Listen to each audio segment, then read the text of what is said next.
জনাব তারেক রহমান, আপনাকে আমাদের অনুষ্ঠানে স্বাগত জানাই। আপনি আমাদের শুভেচ্ছা এবং কৃতজ্ঞতা জানবেন। আরও আছেন জাতীয় নাগরিক পার্টির যুগ্ম আহ্বায়ক ডক্টর তাজনুবা জাবিন। ডক্টর তাজনুবা জাবিন, আপনাকে আমাদের অনুষ্ঠানে স্বাগত জানাই। আপনি আমাদের সাথে যুক্ত হয়েছেন, আর সেই জন্য আমাদের কৃতজ্ঞতাও জানবেন।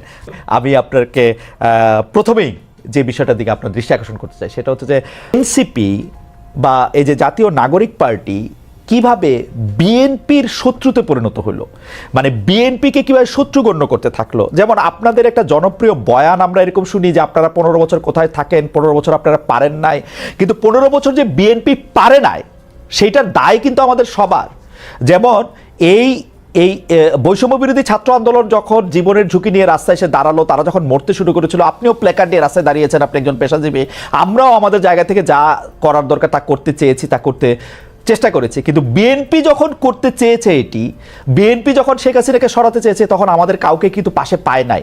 এই 15 বছর ধরে সংগ্রামরত, তারপর হচ্ছে বিভিন্নভাবে মজলুম দলটা কিভাবে এনসিপির সবচেয়ে বড় প্রতিপক্ষতে পরিণত হলো। তারা কথায় কথায় বিএনপিকে শ্লেষ করে, বিএনপি পারে নাই, বালুর ট্রাক সরাতে পারে নাই, দৌড়ানি দিয়ে এই আগে যদি দিতেন তাহলে এতদিনে ওরা পলায় যেত। এগুলি বিএনপিকে কেন শুনতে হইতেছে? মানে বিএনপির অপরাধটা কি? এবং সেটা কিন্তু আজকে থেকে না, প্রথম দিন থেকে। এবং বিএনপির অপরাধ আমি সরাসরি দেখি যে বিএনপি একটা নির্বাচন চায় এবং নির্বাচন করে এটা দেখতে চায় যে কারা আসলে কটুক দিতে পারে। আপনি যদি আমাদের একটু বলতেন। এই 5 আগস্টের পরে কিন্তু প্রত্যেকটা ফ্যাসিবাদ বিরোধী শক্তি যার যার ব্যানারে ফেরত গেছে।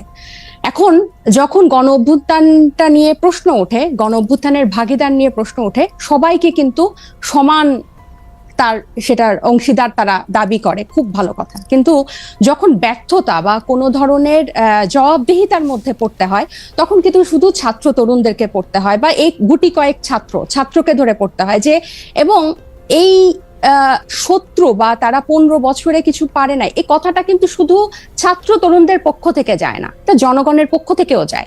আপনি যদি আপনাদের এই অনুষ্ঠানগুলোর নিচে কমেন্ট গুলা দেখেন, কখনো যদি চোখে পড়ে, এখানে কিন্তু যাদের প্রকৃত অর্থে যাদের অ্যাকাউন্ট আছে, এরকম অনেক মানুষ কিন্তু খুব সুন্দর সুন্দর কথা লেখে এবং কাউকে অ্যাটাক করে না, খুব গঠনমূলক ভাবেই কিন্তু লেখে। এটা থেকে কিন্তু আপনারা নিজেরাও বুঝতে পারবেন এবং আশেপাশের মানুষ থেকেও বুঝতে পারবেন যে গত 15 বছরে একটা যোগ্য বিরোধী দল হওয়ার ব্যর্থতা কিন্তু এদেশকে ভুগিয়েছে। একটা সফল বিরোধী দল হওয়ার ব্যর্থতা কিন্তু এদেশকে ভুগিয়েছে। এটা শুধু ছাত্র জনতা হিসেবে আমরা যে বলি যে, বা এনসিপি এই নতুন করে যে এটা বলে, ব্যাপারটা তা না। আরেকটা বিষয় হচ্ছে, এই শত্রু বা এই মুখোমুখি দাঁড় করানোর ব্যাপারটা কিন্তু এক দিক থেকে না। আপনি দেখবেন এই যে কিছুদিন আগে এক টক শোতে আমার এক সহ আলোচক বলছিলেন, আমি 90 সালের গণ অভ্যুত্থানের একটা কথা বলছিলাম, উনি বলছেন 90 সালে তোমার বয়স কত ছিল? বেয়াদব, অপরিপক্ক, আদব কায়দা জানে না, তোমাদের বয়সে মানে এক একজনের, আমাদের রাজনৈতিক জীবন বা রাজনৈতিক পথ চলা তোমাদের বয়সের বেশি। এই যে খাটো করে দেখা, এই যে হেয় করে দেখা, তো এটার প্রতিক্রিয়াতেও কিন্তু কিছু কথা চলে আসে। না ডক্টর জাবিন আসেন, আমরা একটু আমার ব্যর্থতা, আমি আপনার প্রশ্নটা আসলে বুঝাতে পারছি কিনা আমি জানি না। আমার কাছে যেটা মনে হয়েছে যে বিএনপি গত 13 বছর ধরে, স্পেসিফিকলি বললে যে 2012 সালের পর থেকেই বিএনপি এই একটা সরকারের কাছে একটা দাবি জানায় আসতেছে, দরকার হলে সরকারকে বলতেছে ক্ষমতা চাইতে একটা সুষ্ঠু নির্বাচনের কথা বলতে। এবং এইটার মধ্যে কিন্তু বিএনপি কোনোদিন কোনো আড়াল নিতে পারে নাই। বিএনপি কিন্তু কোনো ছাত্রলীগের মধ্যে গিয়ে বলতে পারে না যে বঙ্গবন্ধু মহান নেতা, আমরা সবাই বঙ্গবন্ধুকে ভালোবাসি, এই কথা বলে কিন্তু বিএনপি রাজনীতি করতে পারে নাই। বিএনপিকে রাজনীতিটা করতে হয়েছে বিএনপির কথা বলেই, শেখ হাসিনার এগেনস্টে কথা বলেই বিএনপি রাজনীতি করতে হয়েছে। তার জন্য মামলা, মোকদ্দমা, জেল, জুলুম যত কিছু করছে, চা খাচ্ছে। বৈষম্য বিরোধী ছাত্র আন্দোলনের নেতারা কিন্তু শেখ হাসিনার বিরুদ্ধে ফেসিবাদী আন্দোলনে গেছে হচ্ছে অনেক পরে, অনেক জায়গার পরে। সেই সময় তাদেরকে আমরা মুক্তিযুদ্ধের স্লোগান দিতে দেখছি, তাদেরকে আমরা বঙ্গবন্ধুর ভাষণ দিতে দেখছি, এবং আমরা দেখছি যে তারা নানাভাবে নানা ধরনের আড়াল নিচ্ছেন। বিএনপি কিন্তু এই সুযোগটা পায় না। আমার প্রশ্নটা হচ্ছে, যেই বিএনপি এত ত্যাগ করলো, এবং তারা কিন্তু সরকারে গিয়া 3 জন মন্ত্রী হয় নাই, 3 জন মন্ত্রী এই বৈষম্য বিরোধী ছাত্ররাই হয়েছে। তারা কিন্তু কোনো কিছু দখল করে না, তাদের একটাই চাওয়া ছিল ইলেকশনে যাওয়া। এবং ইলেকশন যাওয়ার পর থেকে বিএনপিকে কি শুনতে হয়েছে আপনাদের কাছ থেকে আপনি দেখেন। আমি ছোট করে একটু বলি, আমার মাফ করবেন, আপনাদের কাছে শুনতে হয়েছে বিএনপি নাকি আওয়ামী লীগকে পুনর্বাসন করতেছে। বিএনপি নাকি আওয়ামী লীগকে নিয়ে আসতেছে। আওয়ামী লীগ দিয়া বিএনপির নেতারা যেভাবে ক্ষতিগ্রস্ত হয়েছে তার 100 ভাগের 1 ভাগ বাংলাদেশে কেউ হয় নাই। এরপরও বিএনপি কেমনে শত্রু হইল এনসিপির, এইটার কারণটা কি? মানে বিএনপিকে ক্ষমতা থেকে ঠেকানোটা কেন এত জরুরি হয়ে পড়লো? এখানে এটা শত্রুতার প্রশ্ন না খালেদ ভাই। এই যে কেন শুধু সুষ্ঠু নির্বাচনই চেয়েছিল, নির্বাচন কেন্দ্রিক রাজনীতি তারা করেছে। এই যে হাসিনা কিভাবে এই 3টা অবৈধ নির্বাচন করে ফ্যাসিস্টের সাম্রাজ্য টিকে রেখেছিল, তাদের রাজনীতিটাই ছিল নির্বাচন কেন্দ্রিক। কারণ নির্বাচন হলেই শুধু গণতন্ত্র হবে, গণতন্ত্র ফিরে আসবে, এটা তাদের একটা রাজনৈতিক একটা চালের, এটা বা তাদের কি বলবো আমি, পরিকল্পনার ভুল বলবো, যে তারা সবসময়, আপনিই বলছেন যে তারা সবসময় সুষ্ঠু নির্বাচনই চেয়েছে। কেন তারা হাসিনার এই যে তার যে সাম্রাজ্য, 3টা বিভাগ, এই যে সবকিছু তার একক কর্তৃত্বে, একক হাতে, প্রত্যেকটা রাষ্ট্রীয় প্রতিষ্ঠানের একটা ইট পাতা যে হাসিনার কথা ছাড়া বা স্বৈরশাসকের কথা ছাড়া চলতো না, বা মানুষকে সম্পৃক্ত করার যে রাজনীতি, এটা তো বিএনপি করতে ব্যর্থ হয়েছে। এবং জনগণের কথা না বলে, জনগণ এই যে এখনো তারা যে 31 দফা বলে বলে যেসব গণভোট অসম্ভব বলছে, যেসবে আমরা জনগণকে সম্পৃক্ত করতে চাচ্ছি, বিএনপি আবার সেসব জায়গায় জনগণকে দূরে ঠেলে দিয়ে আবার নির্বাচনের কথা বলছে। এখানে কিন্তু আপনি দেখেন তারা কিন্তু আবার জনগণকে নিজেদের থেকে দূরে সরাচ্ছে। জনগণ কিন্তু তাদেরকে চাচ্ছে, এবং তারা একটা প্রতিষ্ঠিত রাজনৈতিক দল, তারা নির্যাতিত রাজনৈতিক দল। আপনি নিজেই বলছেন যে তারা সব সময় সুষ্ঠু নির্বাচন চেয়েছে। একটা দেশের গণতন্ত্র কি শুধু সুষ্ঠু নির্বাচনের, একমাত্র শুধু সুষ্ঠু নির্বাচনের মধ্যে এই নির্বাচন ব্যবস্থাটা কিরকম, এই নির্বাচনটা দাঁড়িয়ে আছে কিসের উপর? এই যে এই নির্বাচন কমিশনার গুলা, বিচারক এবং প্রত্যেকটা রাষ্ট্রীয় প্রতিষ্ঠান, তাদের মন্ত্রিসভাগুলা কিসের উপর দাঁড়িয়েছে? আইন শৃঙ্খলা বাহিনী, পুলিশ, র্যাব, প্রত্যেকটা গোয়েন্দা বাহিনী কিসের উপর দাঁড়িয়ে আছে? এগুলোর সংস্কারের কথা, এগুলোর বিরুদ্ধে কথা, প্রত্যেকটা সবসময় তাদের একটা উপর দিয়ে কথা, যে চেষ্টা করা হবে, পরিবর্তন করা হবে, কিন্তু স্পেসিফিক্যালি উপায়টা কি, পথটা কি, তারা জনগণের কাছে সেটা পরিষ্কার করে না। যেটা ছাত্র জনতা বা এখন পরবর্তীতে হয়েছে, হয় আন্দোলনটা কোটা বিরোধী আন্দোলন দিয়ে শুরু হয়েছিল, এবং সব সময় কিন্তু এটা একটু বাংলাদেশের ইতিহাসে প্রথম না, একটা দিয়েই শুরু হয়েছিল।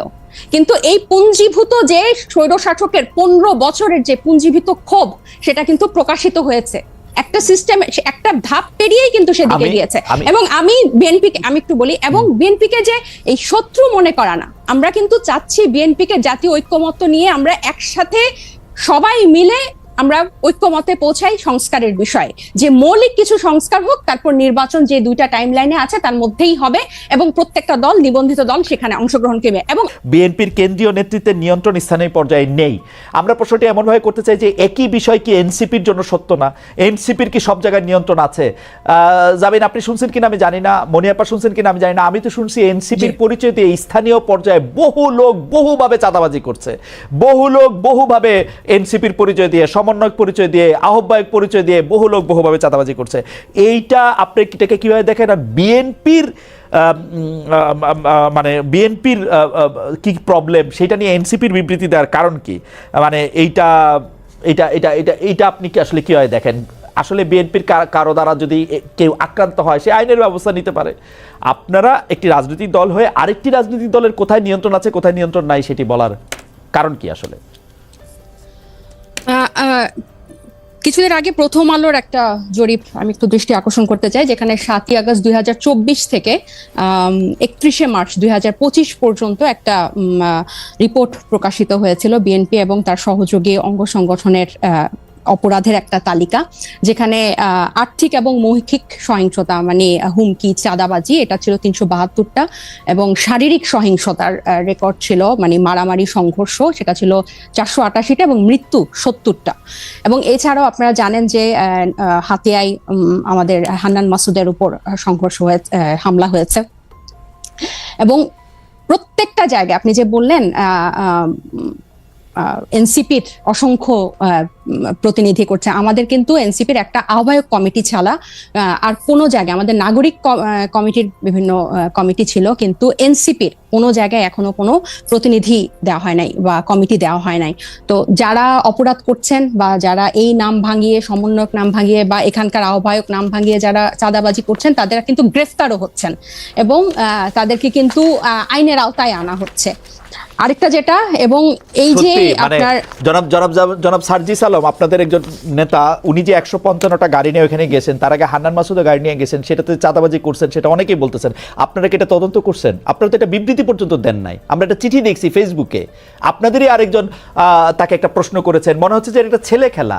একটা লোক 155টা গাড়ি নিয়ে শোডাউন করতেছে, পরে আবার ব্যাখ্যা দিচ্ছে যে এটা তার দাদার টাকা, বাবার টাকা। আপনারা এটা কিছু বলতেছেন না, কোনো রকম তদন্ত করতেছেন না। আপনারা বলতেছেন যে আমরা খালেদ ভাই গত এই ঈদের আগে এই সার্জিসের ব্যাপারটা নিয়ে মনে হয় আমরা যে কয়টা গণমাধ্যমের সাথে কথা বলেছি, টকশোতে গিয়েছি, প্রতিনিয়ত এটা নিয়ে কথা বলেছি, এবং এটার প্রশ্ন জবাবদিহি আনুষ্ঠানিক বিবৃতি দিয়েছেন, এনসিপি আনুষ্ঠানিক বিবৃতি দিয়েছে।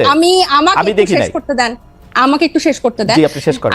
যেখানে যে মানে আমাদের তো শুধু একজন তারেক রহমান নাই যে যিনি কথা বললে ওই কথাটাই মানে বেদবাক্য হবে।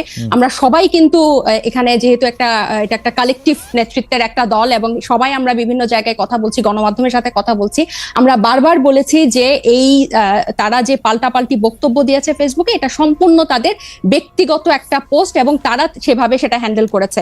আমি আরো বলি যে আপনি আমাকে যে কথাটা শেষ করতে দিলেন না, তো এই যে বিভিন্ন জায়গায় যে তাদের এই সহিংসতা এবং তাদের যে স্থানীয় পর্যায়ে নিয়ন্ত্রণ নাই, এটা স্বয়ং তাদের দলের যে তারেক রহমান সাহেব, উনি নিজেও কিছুদিন আগে, এই 2-1 দিন আগে, ঈদের আগে একটা বক্তব্যে বলেছেন যে যারা এরকম করছেন তাদেরকে উনি ডিজোন করেন বা টানতে পারেন না। সো এটা প্রমাণিত যে তাদের স্থানীয় পর্যায়ে তাদের ইয়াটা নাই, কন্ট্রোলটা নাই, এবং নিজে উনি এই কথা স্বীকার করেছেন। আর আমাদের দলের সাথে যে আপনারা বিএনপির তুলনা করছেন, এটা এই কারণে আমি বলবো যে আমরা এখনো সাংগঠনিক ভাবে ওভাবে বিস্তার লাভ করি নাই। নতুন একটা রাজনৈতিক দলে অনেকেই কিন্তু শেল্টার নিতে চাইবে বা নাম ভাঙিয়ে এটা করতে চাইবে, কারণ এই যে এইগুলো কিন্তু এই 1 মাস আগে আমরা এসে নতুন করে তৈরি করি নাই, বরং এই পুরনো রাজনৈতিক অপসংস্কৃতির মধ্যে আমরা এসেই জন্ম নিয়েছি। সো এখন আমাদের উপর দায়িত্ব এসব রাজনৈতিক অপসংস্কৃতি পরিষ্কার করা এবং ফেরেশতার মতো বিহেভ করা। সো আমরা কিন্তু অথবা আপনার দায়িত্ব, ডক্টর জাবির, অথবা আপনাদের দায়িত্ব হচ্ছে ওই সংস্কৃতিটারও বেশি করে করা। একটু খালেদ ভাই আমি শেষ করি। ওই সংস্কৃতি বেশি করা না, ওই সংস্কৃতির বিরুদ্ধে কথা বলা। আমরা এই রাজনৈতিক অপসংস্কৃতির বিরুদ্ধে কথা বলতে চাই, এবং এটা শুধু বিরুদ্ধে কথা বলা না, আমরা এটা চর্চাটাও করতে চাই। এবং আপনি যখন বলেন যে গণ অভ্যুত্থান, বা আপনারা যখন বলেন যে গণ অভ্যুত্থান এই কোটা বিরোধী আন্দোলন দিয়ে শুরু হয়েছিল, ছাত্রদের ডাকে হয় নাই, এটা গত 15 বছর বিএনপি নির্যাতিত হয়েছে, এটা যেমন সত্য। 24-এর গণ অভ্যুত্থান বৈষম্য বিরোধী ছাত্র আন্দোলনের ব্যানারে হয়েছে, বিএনপি সেই ব্যানারে এসে আন্দোলনে অংশ নিয়েছে, সেটাও সমান পরিমাণ সত্য। এখানে এটা অস্বীকার করে কোনো উপায় নাই। ঠিক একইভাবে গণ অভ্যুত্থানের যেভাবে সবাই হকদার, এই রাজনৈতিক অপসংস্কৃতি দূর করার দায়িত্ব 1 মাস আগে জন্ম নেওয়া একটা দলের যেরকম দায়িত্ব, 47 বছর আগে জন্ম নেওয়া একটা দলের দায়িত্ব। আমরা শুধু একটা বিবৃতি দেই নাই দেখে আপনি আমাদেরকে প্রশ্ন করতে পারেন, কিন্তু একটা বিবৃতি না। আপনার কথা শেষ হইলে আমি একটু বলি, মানে একটা কথা শেষ হইলে আপনি তো বলে যাচ্ছেন, এত সুন্দর চমৎকার কথা বলেন আপনি, আপনাকে শুনতে খুব ভালো লাগতেছে, কিন্তু আপনি যদি আমাকে একটু সময় দিতেন। জি বলেন। আপনি বলতেছেন একটা বিবৃতির কথা। আপনি একটু খেয়াল করে দেখেন, আপনারা 5 স্টার হোটেলে ইফতারি কোথায় করলেন, কে আপনাদের চাঁদা দিল, সেই বিবৃতি সেটা আপনারা বিবৃতিতে জানান নাই। আপনারা রূপায়ণটার মধ্যে 2টা বিল্ডিং ভাড়া করে কেমনে থাকতেছেন, আপনারা এই 8 মাসে আপনারা এটা জবাব দিতে পারেন নাই। আপনাদের শোডাউন করলেন কোত্থেকে গাড়িতে, এটার জবাব আপনারা বিবৃতিতে দিতে পারেন নাই। আপনারা কেন হাসনাত আব্দুল্লাহ হঠাৎ করে বললো আর্মি তাদেরকে ডাইকা নিয়ে বলছে আওয়ামী লীগকে রাজনীতিতে আসতে দিতে হবে, তারপরে আপনারা এটার নিয়ে কিন্তু কোনো একটা দলগত অবস্থান আপনারা জানান নাই। আপনারা বিবৃতি দেন না এমন না, কিন্তু আপনারা কিন্তু বিবৃতি দেন। জনাব নাহিদ ইসলাম এবং আপনাদের মিডিয়া সেলের পক্ষ থেকে আমরা অনেক বিবৃতি পাইছি, এগুলি ব্যাপারে আমরা কোনো বিবৃতি পাই নাই আনফরচুনেটলি। টক শো থেকে আপনি কথা কইলেন, এখন আপনার কথাটা কি আমরা শুনবো, নাকি আপনার একটা পার্টির বিবৃতি আশা করবো? আপনি নতুন রাজনৈতিক বন্দোবস্তের কথা বলতেছেন, একটা নতুন, আপনি আমাকে দেখাইতে পারবেন যে এনসিপির সাথে বিএনপির কি তফাৎ, এনসিপির সাথে জামায়াতের কি তফাৎ? কোন জায়গা দিয়ে আপনারা একটা তফাৎ করতেছেন আরেকটা জায়গা দিয়ে? একটা নতুন বন্দোবস্ত আনছেন, একটা উদাহরণ দেখান একটা নতুন বন্দোবস্তের। আচ্ছা খালেদ ভাই, বিবৃতি দিয়েই যদি এসব অপসংস্কৃতি বা এসব ব্যাপার থেকে মুক্ত হওয়া যেত, তাহলে বোধহয় বিবৃতি দেওয়া হতো। আমরা কোন কোন বিষয়ে বিবৃতি দিয়েছি আপনি নিশ্চয়ই সেটা যেহেতু খেয়াল করেছেন, আপনি খেয়াল করে থাকবেন। এইসব ব্যাপারগুলা বিবৃতি দিয়ে দায়সারা ভাবে ফেরানো যাবে না, এগুলোকে জনগণের কাছে পরিষ্কার করতে হবে। এবং অর্থনৈতিক স্বচ্ছতা আমাদের রাজনৈতিক দল জন্ম নেয়ার আগে থেকে আমাদের অন্যতম প্রায়োরিটি। শুধু বাংলাদেশে কোন রাজনৈতিক দলের এই গত 53 বছরের রাজনৈতিক সংস্কৃতিতে অর্থনৈতিক স্বচ্ছতা কখনো কোনো রাজনৈতিক দল দেখায় না। এবং আমরা জন্ম নেয়ার আগে থেকেই এই আলোচনা, আপনি যে 8 মাস বললেন, জন্ম নিয়েছে 1 মাস আগে, এর আগে থেকে আমরা যখন এই প্রক্রিয়ার মধ্যে ছিলাম, এটা ছিল আমাদের অন্যতম প্রায়োরিটি। আপনার একটা জিনিস, একজন ব্যক্তি একটা রাজনৈতিক দলের একজন দুজন কিছু করবে, সেটাকে ডিফেন্ড করে একটা বিবৃতি দিয়ে কিন্তু ব্যাপারটা থেকে দায়সারা হওয়া যাবে না। বরং আমাদের হোমওয়ার্কটা হচ্ছে, আমাদের কর্মযজ্ঞটা হচ্ছে এই জিনিসটা কিভাবে স্বচ্ছভাবে মানুষের কাছে পরিষ্কার করা যায়, যাতে এটাই হচ্ছে আমাদের বিএনপি এবং জামাতের থেকে আমাদের পার্থক্য। বিএনপি এবং এই যেসব রাজনৈতিক দল স্টাবলিশ ছিল, তারা কি শোডাউনের রাজনীতি করে নাই? তারা কি পেশি শক্তি দেখায় নাই? তারা কি আর্থিক প্রভাব প্রতিপত্তি দেখায় নাই বিভিন্ন জেলায়? এটা তো আপনি অনেক অভিজ্ঞ, আপনি অনেক বছরের আপনার অভিজ্ঞতার। আমি বলি, আমাকে শেষ করতে দেন যে এখন এটা থেকে আমরা ডিফারেন্ট কিভাবে হব, যে এগুলোকে আমাদেরকে চেক করতে হবে। বিবৃতি দিয়ে কিন্তু এখান থেকে দায়সারা ভাবে আমরা মুক্তি পেতে পারবো না। এগুলোকে আমাদের অ্যাড্রেস করতে হবে, এগুলোকে ফ্লেক্সিবল করতে হবে, কিভাবে জনগণের কাছে পৌঁছানো যায়। এবং এই ইফতারের কথা এবং রূপায়ণ টাওয়ারের অর্থের কথা আমরা বারবার বলেছি, সেটা টকশো অন্যতম মাধ্যম বাংলাদেশের। না, আপনারা এটা পরিষ্কার বিবৃতি দিতে কি অসুবিধা? বিবৃতি দিতে কি অসুবিধা আপনাদের? বিবৃতি দিতে কি অসুবিধা?